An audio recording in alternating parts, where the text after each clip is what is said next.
morning, everyone. Thank you for attending our last session of Life at St. Mark's. And Jill Sekulis is here today. She's our senior warden, and she's going to talk about the nitty-gritty of life that goes on here at St. Mark's. Take it away, Jill. Thank you. So, nitty-gritty, I'm going to give you just kind of an understanding of some of the different structures and guidelines and things like that that have to do with membership and leadership and participation. So why am I talking to you about this? Because Pastor Martha asked me to. I'm the senior warden. For anybody who's not grown up in the Episcopal Church, you might not know what that means, so I'll explain that, and then we'll go back, then I'll sort of back up to the beginning of how you become a member and that sort of thing. So the Episcopal Church has a structure of leadership called a vestry. And the vestry are members of the congregation. These are not employees, but these are members of the congregation who are elected by the members of the congregation to make decisions and be responsible for the property of the church, the finances of the church, the missional direction of the church, and a lot of things flow down from that, but that's sort of the umbrella. So the vestry is headed by two wardens. At St. Mark's, we call them the senior warden and the junior warden. Some churches use different terminology. They'll say the rector's warden and the people's warden, or some churches say co-wardens. But here we have the senior warden and the junior warden, and it's typically the senior warden is the person who's been sort of in the mix longer, but not always. So that's why I'm here, because it's my job to know these things, so I can share them with you. After the first meeting of this group, Jason asked me, I hope you don't mind, I'm calling you out, what does it mean to be a member of the church? And I gave him a very long answer, which I'll try and make a little shorter for everybody here today. But in my mind, there are sort of degrees of membership in many ways, because for one thing, St. Mark's is an Episcopal church, a Christian church that's a part of the Worldwide Anglican Communion. Okay, so at the most basic level, if you are baptized in any Christian church, we are all members of one body, right? So that's the first step to being a member, okay? If you're baptized in this church, you are automatically a member of this church until such time as you make yourself a member of a different church, okay? These are sort of the technical parts. So if you're baptized in another Christian church, you can choose to become a member of this church by being a regular a few actions, but also officially asking the church to say, I want to be put on your rolls as a member. There's a thing, I don't even know if it's really still done, called transferring your letter, which I did when I came to this church 20 years ago, where you call your church where you were baptized and where you're officially on the rolls and say, I'd like you to transfer my letter to this church. But we only transfer Episcopalians. Oh, okay. So if you're Lutheran or Presbyterian, we won't transfer you. But you just can become a member. You can still be a member. Right. Yeah. Well, there's that too. So I'll come to that in a second. So, right, if you grew up in another Christian denomination, you don't have to do the letter transfer thing. You can just become a member. If you want to become officially, in the eyes of the church, an Episcopalian, then you do that by making what they call, how do they say it here, a mature confession of your faith in the Episcopal Church. So this is what confirmation is, folks, ladies and gentlemen. You probably heard that the first day you were in confirmation class. I'm thinking maybe Justin. This is the time when you get to say for yourself those things that were said on your behalf at your baptism.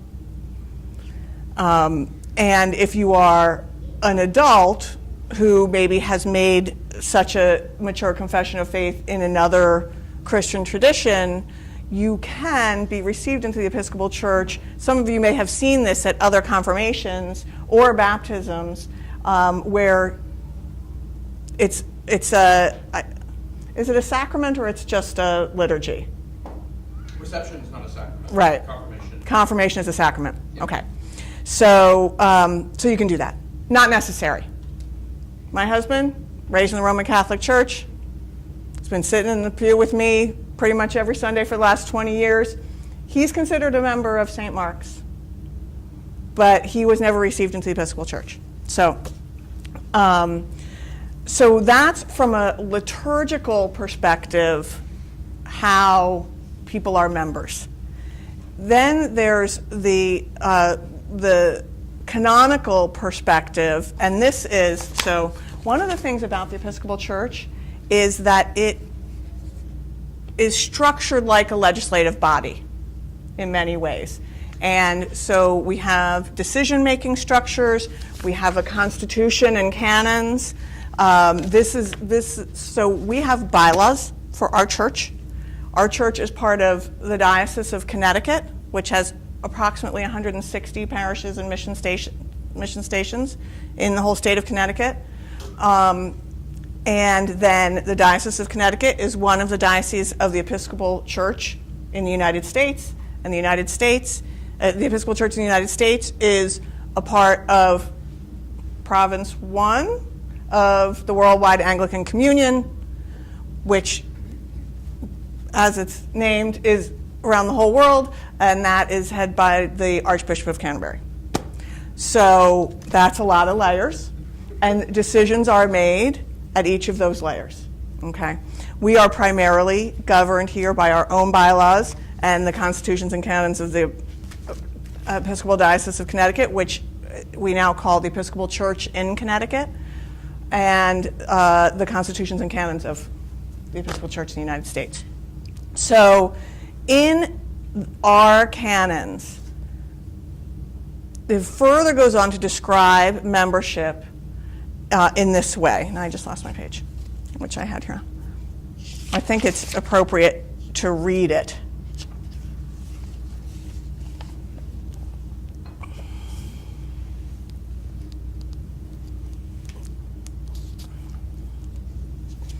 It begins defining members in the way that I already have for you, which is to say by baptism, confirmation, reception, okay? But then it goes on to say what makes someone eligible to be a voting member of the parish, because as I said, we're a legislative structure.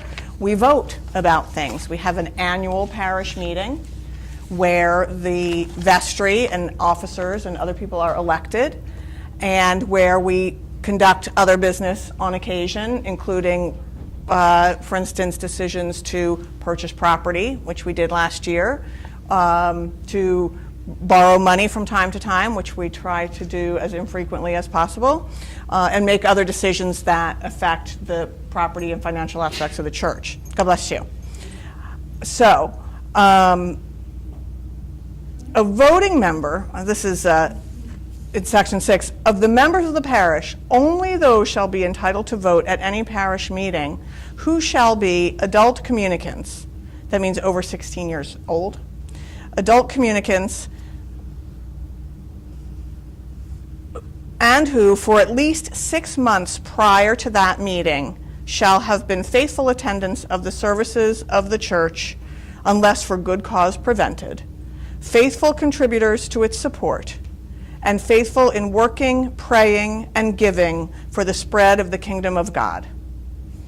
These facts to be determined in each case by the vestry, in accordance with the provisions of Section 8 of this canon. Now, I can tell you that we don't sit around the vestry meeting and say, what about them? Have you seen them in church lately? Have they been there? What do you know? Did you see them throw anything in the plate? Let's check them out. You know, we're pretty much on the honor system here. When we vote in the annual meeting, your ballot does not have your name on it. We don't check you off by your street name. I don't know how it works in New Canaan, but in Norwalk, when you go to vote, you have to get your, you know, they have to mark your name on the list. We don't do that. We're pretty much on the honor system. If you can't be on the honor system in church, where can you, right? So, but that's how that works. So to me, that's actually what makes people members. I mean, that's why I'm allowed to say this because I don't wear a collar. But to me, what makes someone a member is that you participate in the life of the church, okay? You show up, you pray, you share your gifts, you receive what you need from the church. I mean, the witnesses today, the pastoral care witnesses today were so beautiful. And I know that there are many, many people who never feel fully a member of a church until they receive the kind of love that comes from some of these pastoral ministries. And then they say, oh my gosh, I really am part of this body. You're part of the body long before you need that kind of care. But if you need it right now, that's another way that you participate in the life of the church. So these are all parts of it. I just said a lot of things really fast. So I'm going to tell you a little bit more about the vestry and the elections and that kind of thing, but I just want to pause there for a minute and give everybody a chance to ask a question or anything that wasn't clear, or doesn't make sense, you think is strange. Molly? Can I get a copy of the bylaws? You sure can. How do I do that? Well, I can email them to you, or you could call the church office and they can email them to you. Can I tell you that, I'll tell you something funny about the durability of the bylaws. So these are the bylaws of St. Mark's Church. People who are under 30 in this room might not really recognize this typeface because it came from a typewriter, okay? These bylaws are so durable, and maybe we're so not picky, that they have not been changed since they were originally typed on a typewriter as revised by the parish meeting on April 29th, 1990. Okay, so before some of you folks were born. But however, it's been scanned, so I can email it to you. We've never even had someone retype them, because at least then we know that they're unchanging here. Did you ask for the bylaws or the canons? Everything. Yeah. So the canons, Molly, I would direct you to the website of the Episcopal Church in Connecticut, for the diocesan canons, and then for the ECUSA, Episcopal Church in the United States website for the national constitution and canons. The links are there. They're big, thick documents. So our bylaws are pretty small. I wonder if there's a link to our bylaws on our website. Might be. Jason. Is to be a member of St. Mark's, Father Justin, in his talk, was saying to be Episcopal, you have to kind of believe in the bishops. If you believe in the Pope, you're Catholic. If you don't believe in the bishops, you're Protestant. So what does it actually, with St. Mark's, what does that mean? Like, you believe in the bishops, like they're like little mini popes, or they're just some, wise people you kind of listen to if you want to, or? Okay, go ahead. No, I'm not going to answer that question. Yes, you should, Joe. Thank you very much. So I'm not going to answer this very well. But the bishops are not mini popes, first of all. So the understanding of the Pope is that the Pope is infallible, and that the words of his mouth are, I'm not going to have the right language for this, but basically the word of God. When speaking. Pretty much. Only. Thank you. Yeah, I'm wide open to anybody correcting me here. Actually, it's if you believe in the bishops the way you believe in your congressman. Because you can be a United States citizen and not believe in anybody. You can be an Episcopal and a member of this parish without, you don't even have to know who the bishops are. I can only pick one of them out because I saw them once in church. I think it's a mistake to equate being an Episcopal with believing with bishops, because it doesn't matter. It's just structural. It's governmental structure as opposed to belief and faith. I grew up in the Lutheran Church. You know how I became a member of St. Mark's? I got a letter from Roland Jones, who said, Valerie was an Episcopal, she transferred from St. Thomas. Right. And she asked to have a letter of transfer, and Roland said, "We received Valerie's letter, and congratulations." And by acclamation. You're in too." Right. I didn't ask, I was drafted. Right, exactly. Right. It's like yes, exactly. And that's fine. And that's how that works. Class citizen. By acclamation, exactly. So, but you do have to, I think, part of being Episcopalian is, so for instance, you notice in the prayers of the people today, we pray for our bishops, our own parish priests and all ministers. We believe that the bishops and the clergy are the ministers of our church.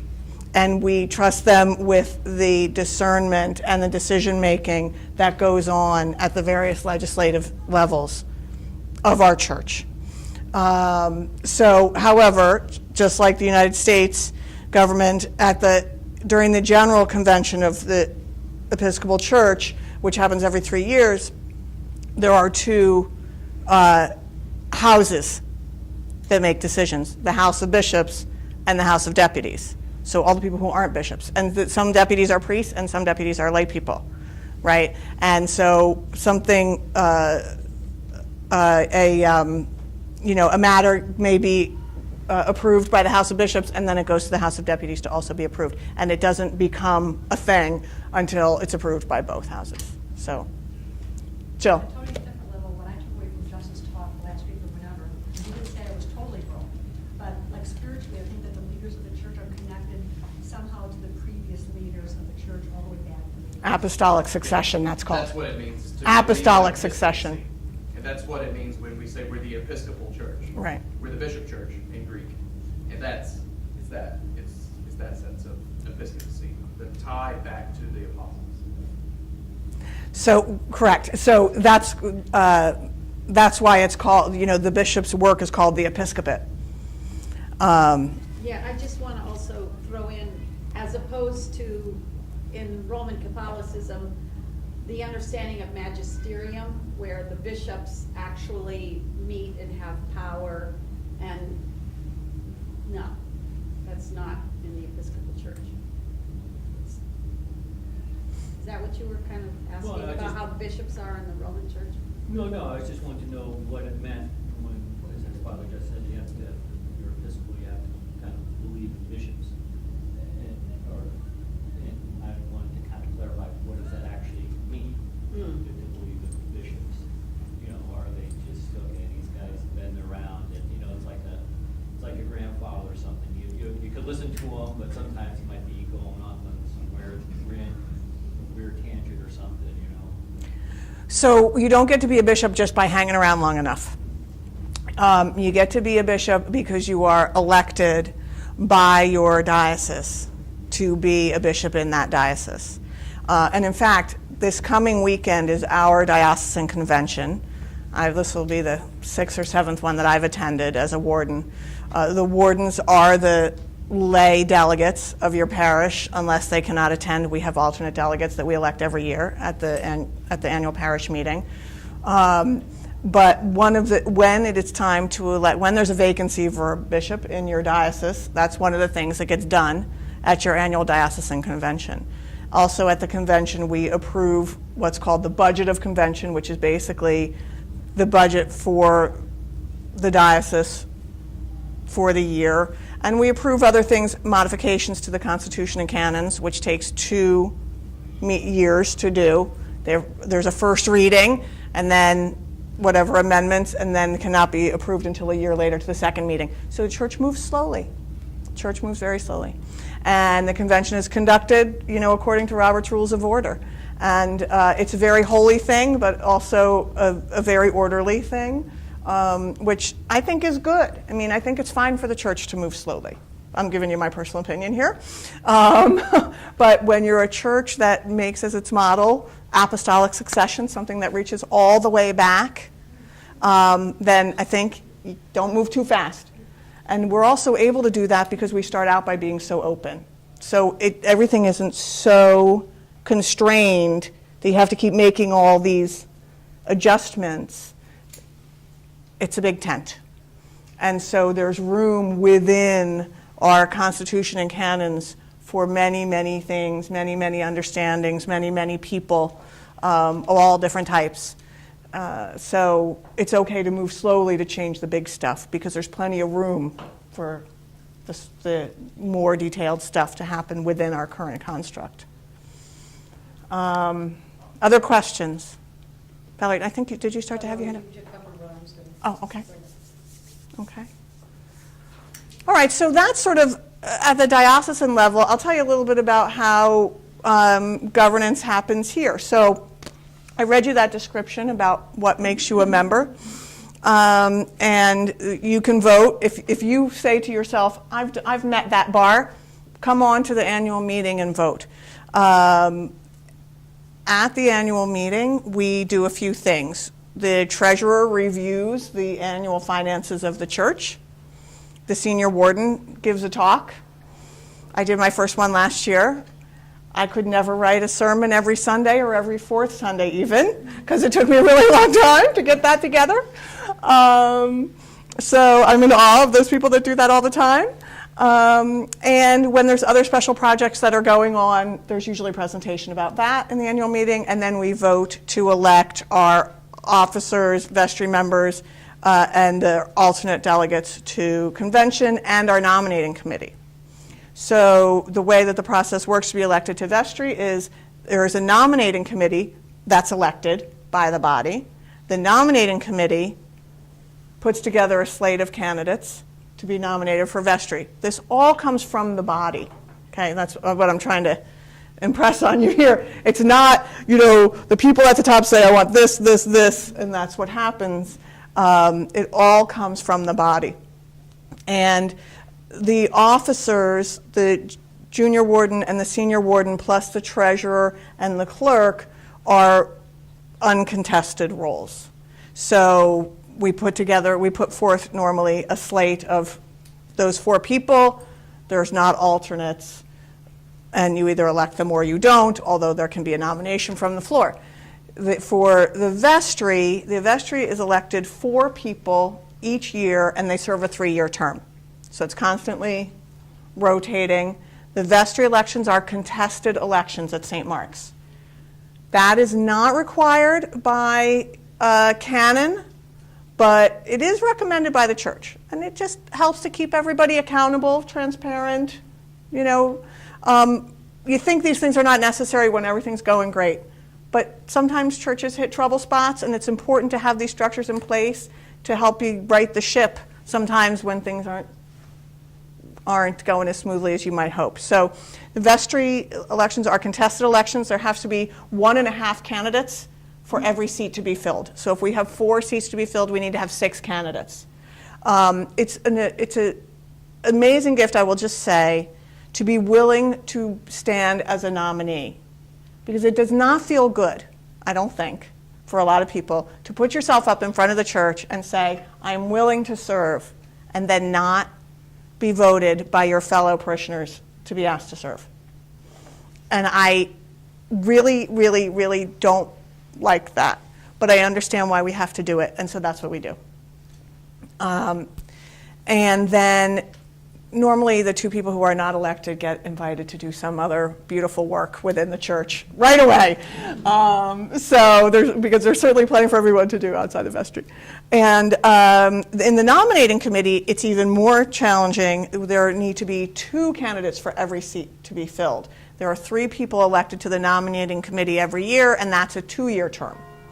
And the people who typically are put forth as candidates for the nominating committee are people who have either previously served on the vestry, so they understand what they're asking people to do, or have in some other ways been so involved in some ministry or activity in the church that they kind of have a sense of, as we sometimes refer to, the sausage making, kind of the understanding what goes on in the operation. Okay. What does the vestry do? We meet once a month, sometimes twice a month in January when we're getting ready to have the annual meeting. And we conduct the business of the church. We review the financial information. We pay attention to whether we are raising enough money to run the operation and whether our expenses are staying within our budget as we plan. We deal with things that come up, that happen, that are problems. We pay attention to the property, and we conduct ourselves in a legislative way. When matters have to be determined about money or decisions about property beyond regular maintenance, we do that by vote. And we talk in general about the life of the church and the direction that we're going and who we want to be as Christian witnesses in the world as a church. So that's really what the work of the vestry does. But also, when you're a vestry person, you need to walk the walk and talk the talk. So you need to be a good living example of a member in the church, which just goes back to those things. You need to attend things. You need to give your gifts in ministry, whether it's pastoral care or hospitality or any outreach, any number of things. You need to contribute to the financial well-being of the church. In the church, we call that stewardship. Stewardship means a lot of things, right? Stewardship means caring for something. But in the church, when we say stewardship, we're usually talking about financial care for something. And that's part of being one body. Our annual operating budget is funded about 85% by annual pledges to the church. A little bit comes from our endowment draw and a few other sources, donations to use of the building and things like that, but the huge majority of it comes from the annual pledges. So we care for our church and we make it live in that way as well as every other way. And so vestry members not only are expected to do that, but to also help others understand the theology of giving and understand how to participate in that way. I'm going to keep looking over here at you, Lynn, see if you want to give me any other suggestions about what it is, what the vestry does is. It's really a wonderful experience. I'm going off this year after 3 years, which is shocking to me, but it's been 3 years. And Goes fast. I encourage anyone who's willing to put themselves out for it. It's just an incredible experience, and it's a wonderful group of people who are so thoughtful and caring about everything that goes on at St. Mark's. And it's also a ton of fun. It's a really wonderful, interesting, life-giving force in this parish. And I'm so grateful to have had the experience. It's really, really fantastic. And Jill's been doing a sensational job, and Steve Wyckoff before her. He was my first senior. We're very blessed with our senior leadership. That's for sure. That's not why I asked you to speak. No, but I can't say it, so I can. And, we're in very good hands. And Dick, and of course, Right. Sergio. I wouldn't get to tell you about that. You know how wonderful they are. So Right, exactly. It's great. It's a great group. Amen to that. The vestry also, there are some other committees in the church that are responsible for things. One of the most active ones is the property committee. So there's a group of people, some of them are on the vestry, others are not. That really, and Dick is the head of the property committee, and they really pay attention. This is a big campus. We own 3 homes. This is 14 acres here. This complex plus the building behind where the offices are. We're about to embark on a reasonably sized construction project over here. So that's a lot of work. Also a finance committee, which has sort of been on hiatus for a little while, but we'll begin meeting again this month. That's advisory in terms of the financial decision making around the church, accounting practices, and all kinds of things like that. And then all the ministry commissions and guilds and committees, depending on what they do, are all technically fall under the purview of the vestry, although we're not very structured right now in the way that all communicates. But more on an ad hoc basis, with reporting into the vestry and the vestry providing feedback and direction back to these groups. So I think that's all I have to say. Is there anything else you wanted me to touch on, Pastor Martha, that I have not? I think that's a good overview if you want to open up for questions Okay. or discussion. I have another question for you, Joe. Next weekend, there's going to be a ceremony at church for welcoming the new members. Yeah. What is that actually going to entail? Is it just coming up and saying these people are new members, or is it almost like a baptism? You have to do a question answer. Do you renounce evil? Do you believe in bishops? Or what's Right. going on? It's not a sacrament. There's not a liturgy in the prayer book for this, but we introduce all the new members and we say a prayer all together, a prayer of welcome as a part of our liturgy. And so that's an official liturgical welcome of these people into the church. But it's really an introduction and a prayer together with the body, right? Yeah, and you get your picture taken at 9:30. Hanging on the tree. And then we're hanging them on the tree. Tree in Marl Hall's been Did you get waiting the for letter? pictures. Yeah. Yeah, good. Yeah. Yeah. So you don't have to study for it. Okay. It's just like, hi, this is who you are, welcome. Yeah. Love All you. right. How big is the vestry, and why hasn't the finance committee been meeting? Oh, two good questions. Okay, so the vestry consists of, I'm sorry I didn't cover that, so 12 members plus 2 wardens, plus the rector and the parish administrator attend the meetings. The rector is actually officially the head of the vestry, or he chairs the meetings. That's monthly? That's monthly, yep. Usually on the 4th Tuesday, but November and December we meet on the 3rd Tuesday. That's our practice the last few years. The clerk and the treasurer may be members of the vestry, but do not have to be. So conceivably, we could actually have 16 people where the clerk and the treasurer would come to vestry meetings, but they would not be allowed to vote. But we don't do that. We believe these people put the time in, they need to vote. So the clerk and the treasurer are always also members of the vestry. Why has there not been a finance committee? There's a lot of different answers to that question. The main answers are that we just were not good at getting a group of people together who could actually all meet. And during a period of time until last year, Tom Berardino was the treasurer for 7 years, and he was comfortable together with the wardens and the rector and the parish administrator. We were comfortable with what was going on with the financial decision making of the church. When we felt like we needed input from people, we had people to go to ask questions, and so there was no official kind of functioning of a finance committee for a few years, really just because we couldn't get it together is the main answer. But we just felt that we've had a few changes. So we had a new treasurer after a long period of time, and Nadia Kriach, who was the financial secretary of the church, retired last year, and we changed that role a little bit and actually hired a controller, but he was also new. And so with those two transitions, we determined that this is a good time to actually get a finance committee operating again, and because it just provides a smoother transition and consistency across those matters.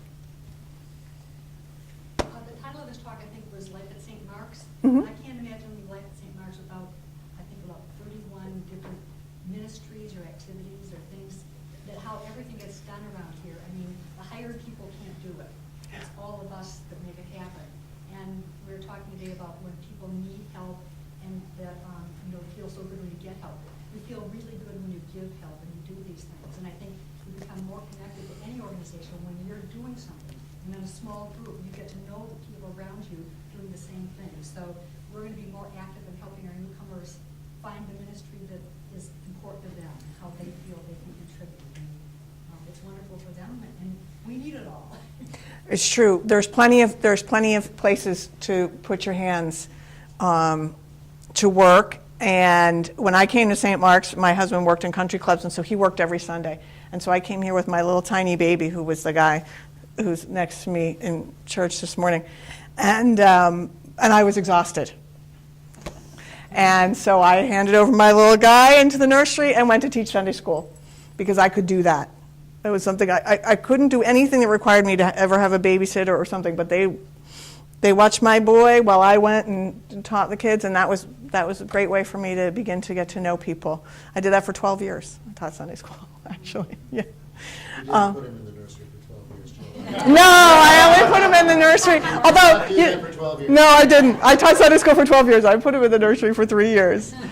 I put him in the nursery for 3 years, and and then I put him in Sunday school. And actually, this is a point that I've drawn in my youth many, many years ago at a church where the same people were in the same position for years and years and years and years. Mm-hmm. And the superintendent of Sunday school, my wife's heard the story many times, but the superintendent of Sunday school always used to complain, this is a really difficult job. It's really hard to do, and I've been doing it for years, and I'm glad to do it.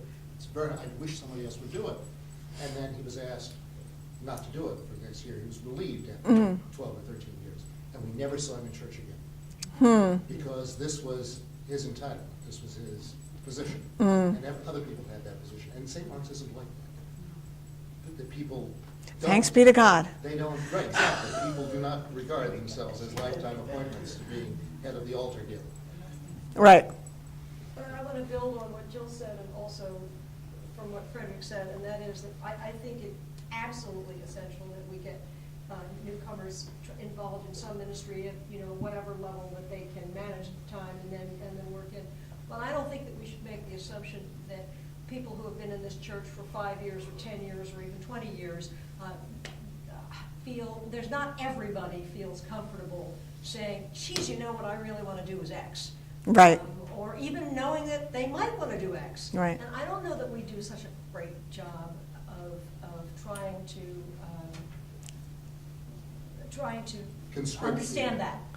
I know that we try to recruit. I know that we've made major changes in the flower committee and in the altar guild and things like that in previous years, like 5, 6, 7 years ago, when people did have, I don't want to Lifetime. symptoms, but it's sort of Yeah. things that were close to people's heart and they stayed there forever, and then other people didn't feel welcome. We don't do that anymore, and I think that's wonderful, but I think that lesson, there's also a sort of an in-reach outreach, Yes. It might be nice to have a little bit more of, all we need is more on our plate here, I understand that, but I just think that, I'm sure that that you folks would like to have more people involved with more things, but sometimes I think you have to actually sort of pull people in. Absolutely. So often, there's nothing like a personal invitation. When someone comes to you and says, hey, listen, would you like to learn more about the Altar Guild? We'd love to have you on the Altar Guild, that kind of thing. And it's hard to do, but it's true. Yeah, it's one of the things we have been talking about in the Newcomers Committee is how does the Newcomers Committee help to create a climate here at St. Mark's where we understand the newcomers recruitment committee job is everybody's job. Right. We're all here to integrate one another into the ministry that goes on here at St. Mark's. We're all here to, say to Hillary and John, welcome, the nursery's down the hall, you can drop Max there, How do we create that kind of a milieu, a climate, so that we all get that? And that's, just intentionality, takes a little time, also takes some staffing. In large churches, what you described sometimes is they hire a person to do that. Be a volunteer coordinator. So, someone who is intentional about getting to know, Mary Ann, draws. And, what are her gifts and talents and her interests? And then knows how to plug people in and talk to, the head of the altar guild, this person is joining and you get the idea. Sometimes it takes a little bit of staffing as well to get that up and You going. couldn't be doing a better job. I think I'm old, and this is the friendliest church I've ever seen in my life. Honestly, it's unbelievable. I think everybody is a goodwill ambassador. And now what would you like to do next? And Art will join you. Well, I disagree. You're not. You're not old, exactly. Oh, thanks. Yeah, here, so they'll make new friends, it's so friendly. Everybody is just remarkable, really. And we've been to thank you. churches, we'll do our fair share, but I think people also are comfortable with what they're comfortable with. I always taught Sunday school at churches too. Hmm. You know, I think people know what they like, and they join that. Yeah, you know, yeah, so- that's true. Some But people either way. some They don't know. Are more reluctant to. Right. say, Or they're shy. I'd like to do Yes. this. Yeah. Well, And then- that happened to me, and years and years, Yes, you- many years ago, we had a sort of a fair. Right, after the ministry- church, when they ministry had fair. all the ministries, and I wanted to do outreach. And I went up and I talked to the person at the table and said, you can't do outreach, because we only let people do outreach who are the losers in the vestry election. I was like, okay, I can't do outreach.